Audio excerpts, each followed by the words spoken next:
dernier bureau, donc on a décidé de faire intervenir Jean-Luc Rotaillot, qui est président des ostréiculteurs du secteur nord de la Loire-Atlantique, donc entre la Loire et la Vilaine, pour les problématiques qu'ils peuvent rencontrer, qui sont des liens forts avec l'agriculture, et tout le travail qu'on a pu mettre en place depuis une dizaine d'années avec aussi l'agriculture du secteur pour justement essayer de régler leurs problématiques. Donc eux aussi font de l'élevage d'huîtres, ou de moules, ou de coqs, et donc bio ou autre. Donc voilà, donc Jean-Luc, je te laisse la parole. Donc Mickaël, t'es maître du temps, mais attention. Hein. Alors merci avant tout de m'accueillir. Je me présente, Jean-Luc Rotaillot, je suis ostréiculteur. Je tiens une petite entreprise familiale, on va dire, avec deux associés. Le fiston plus un de mes anciens contremaîtres, que j'ai pris comme associé, et deux salariés à côté, plus Madame Rotaillot, qui est la gérante de l'autre société de commercialisation. Avant tout, je suis représentant syndical au niveau du petit coin qui s'appelle Mesquer. C'est le plus beau coin de France, je crois. C'est faire de la publicité quand même un petit peu. Si vous avez l'occasion de venir, vous passez chez Christophe et puis vous passez chez moi. Déguster des bonnes huîtres. Et je suis surtout représentant au niveau de notre comité régional de la conchyliculture. Alors, le double avantage qu'on a, nous, sur le Nord-Loire, c'est que conchilicolement, on fait partie de Bretagne Sud. Administrativement, on fait partie des Pays de la Loire. Alors, la grande chance qu'on a, nous, Nord-Loire, c'est que la région Pays de la Loire, par rapport à la région Bretagne, a beaucoup plus de fric, de sous. Voilà, donc on arrive à jouer sur beaucoup de tableaux, et notamment avec la région, on a lancé une politique justement sur la qualité de l'eau. Pourquoi j'interviens là aujourd'hui? Parce que l'eau salée, mais y compris l'eau douce, c'est le plus gros facteur pour nous de réussite ou d'arrêt de l'activité. Et là, depuis quelques années, on a des gros soucis. Et c'est pour ça qu'on travaille avec notamment toute la partie presqu'île, et notamment avec Christophe, avec la Chambre d'agriculture, avec Éric Piton, avec Camille, sur comment on peut travailler au sein de la presqu'île guérandaise, justement pour gagner en qualité d'eau. Donc on a travaillé notamment sur les parties élevage. Là, on est en train de travailler avec Christophe, c'est lui qui m'en parle beaucoup plus au niveau de le reformatage des haies. Parce que là, nous, c'est pareil, on se retrouve face à un gros problème, c'est le ruissellement des champs. Parce qu'obligatoirement, ça va retomber chez nous. Et là, on va travailler sur les prochaines fois. On va élargir un petit peu le champ d'action, c'est-à-dire on ne va pas travailler que sur la presqu'île guérandaise, mais on va travailler notamment sur le panache de la Loire. Alors, ça remonte, vous voyez, pour le département 44 jusqu'à Ancenis. On va travailler encore plus sur la Vilaine. Mais notre gros souci à l'heure actuelle, alors je ne sais pas si vous avez entendu parler, on a eu un gros problème, ce qu'on a appelé dans les médias le norovirus. Alors, tout de suite, dès qu'on a parlé de norovirus, le premier sentiment de la population, ça a été les agriculteurs. Manque de peau, c'est pas les agriculteurs, et là on va cibler sur une autre stratégie, les stations d'épuration et les postes de relevage.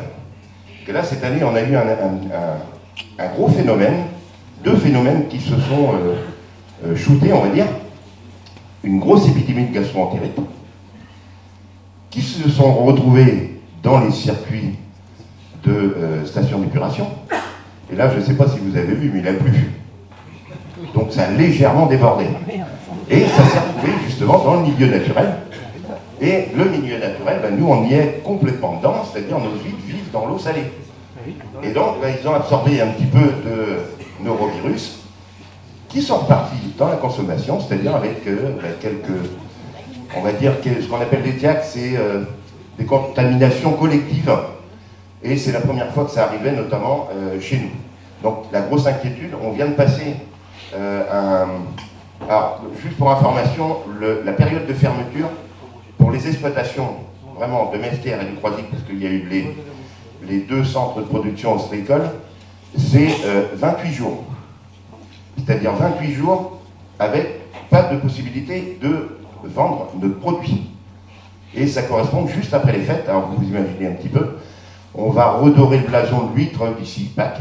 Donc vous voyez, ça fait 4 mois. 4 mois sans possibilité de travailler notre produit. Donc vous voyez un petit peu la difficulté qu'on peut avoir. Et là, un fait espace, ça tombe bien parce que c'est justement, on a de la chance, nous, en plus, sur la presqu'île, c'est de travailler avec un organisme qui s'appelle Cap Atlantique. Là, ils ont été un petit peu choqués parce que ils pensaient avoir fait tout le boulot au niveau purification de l'eau et rejet, et là, ils se sont rendus compte que c'était botté un petit peu en touche. Donc là, en ce moment, ils font... c'est pour ça, avec Christophe, on en profite. Il y a des futures mesures qui vont arriver par la suite pour la qualité de l'eau. Donc, on va essayer de travailler de plus en plus ensemble. Alors, je remercie aussi la Chambre d'agriculture, parce qu'ils nous ont fait une proposition. Il y a les samedis fermiers qui vont commencer là au printemps. Donc, je pense qu'on va accepter la proposition qu'ils ont faite de participer un samedi chez un ostréiculteur. Alors, je pense que ça sera sur PNB. Donc, la Chambre d'agriculture va communiquer là-dessus. Et nous, on continuera à travailler de plus en plus avec les agriculteurs. Vous voyez, pendant des années, il n'y avait pas possibilité parce qu'il y avait des très grosses frictions. Et comme Christophe, comme moi, on est des personnes de dialogue, on arrive à renouer le dialogue, et notamment avec la DML, tous les organismes, pour retrouver une qualité d'eau. Parce que si on la perd, la qualité d'eau, et là, les pouvoirs publics, notamment autour de Cap Atlantique, toutes les communes, savent que s'ils perdent les huîtres, ils perdent le tourisme. La qualité de l'eau, c'est les plages, et notamment beaucoup de dérives comme ça. Donc ils vont faire le maximum, mais je tiens à vous préciser aussi, c'est que on a des petites plaques qu'on met de plus en plus dans les communes limitrophes ou sur les bouches d'égout. C'est marqué, la mer commence ici. Donc ça veut dire aussi que ça commence chez vous. Et là, le discours des agriculteurs et des ostréiculteurs, on est tous main dans la main, et justement pour travailler ensemble. Donc je vous remercie beaucoup de l'accueil, en espérant que je n'ai pas été trop long. Non, ça va, Christophe? Non, tu es notre invité, donc il n'y a pas de souci. Il n'y a que lui qui a le droit, hein, je le dis tout de suite.